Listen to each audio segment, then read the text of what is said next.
Buzz round. 6 terrifying words. 6 terrifying words. Buzz round.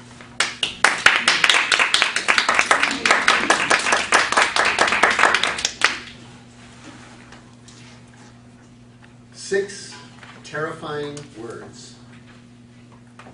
Could you say a few words? Now, fellow Toastmasters, as a Toastmaster of 10 years, a distinguished Toastmaster, those words no longer terrify me, I must tell you. But the time I'm thinking of, when that happened, they did. At the time I was a trainer, I was terrific at delivering other people's material. You give me a training program, I'll put it out there and I'll make people enjoy it.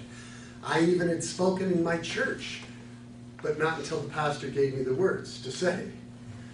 Using someone else's words, I was fine. But an impromptu thing, I was a big believer in what Mark Twain used to say, which was, an impromptu speech is a very difficult thing. It usually takes me 2 or 3 weeks to write a good impromptu speech. I wasn't good at that. And here I was at a meeting where I was going to be getting to network with people and tell them about my trading business.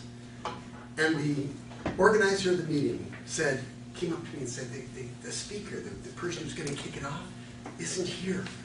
Could you say a few words? Now, I am also a big believer in taking risks.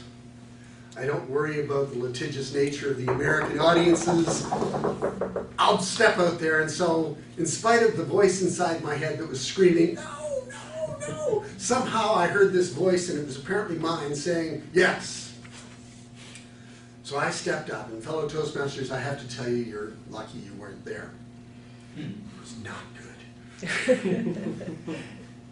Not long after that, I met a Toastmaster named John McDonald who said, I can teach you how to write a 5 to 7 minute speech in 5 minutes.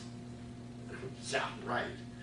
I said, first of all, I'm not doing any impromptu speaking. He says, well, maybe not, but if you were going to, what would you speak about? Probably speak about my business. Okay, well, can you think of, but I'm not doing a speech. Okay, no, I get that. But if you were going to do a speech about your business, what are a couple of things that you'd talk about your business? Well, I'd talk about this and this. Okay, great. What John McDonald did was walk me through in 5 minutes creating a 5 to 7 minute speech, and I'm going to do the same thing for you today. First of all, stop thinking about how you can't do a speech and start thinking instead about, if you could, what would you speak about? Focus on the subject. Choose it. And then, when you've decided on a subject, think, well, what are a couple of things I could say about it?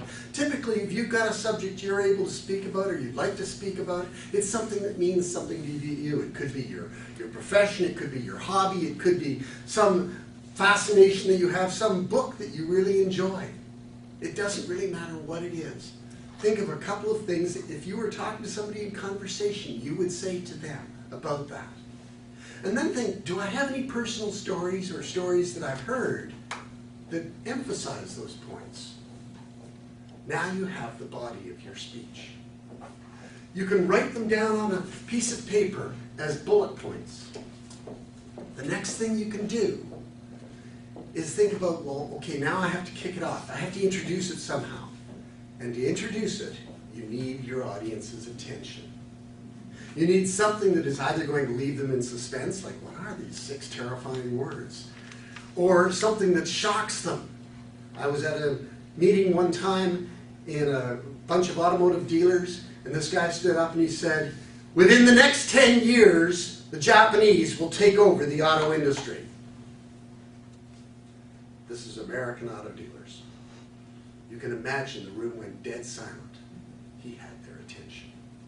Something that gets the audience's attention and then that flows into your subject. That's all you have to come up with. And then finally, you have to figure out, okay, well, I can summarize, I can use these bullet points again to summarize what it is that I said. And lastly, how can I ask my audience to engage in what I said? If you were talking about a great book that you loved, you could just ask them to read the book. you need some kind of a call to action. If you have a talk about Relay for Life, getting people to go out or to donate, that's a call to action. So here you have 6 terrifying words, 6 words that would strike fear into the heart of anybody. And here are 6 points to overcome them. Number 1, what would you say? Stop focusing on what you're going to not be able to do and start focusing on what you are going to do.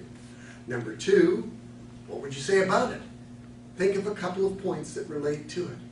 Number 3, what are some stories or anecdotes or illustrations you can give of those points? Number 4, how are you going to introduce that story? Number 5, summarize using those bullet points. And finally, a call to action. Fellow Toastmasters, in the next few weeks, summertime, we're going to have all sorts of examples where we have speakers who have said, I'll do a speech, I can't do a speech. I've got to be at my, kittens injections or something. And you're going to show up at a meeting and there are 1 speaker or 2 speakers, and I encourage you, think about these 6 points. Write a speech and say, when the Toastmaster says, does anybody actually have a speech available? We could, have a speech.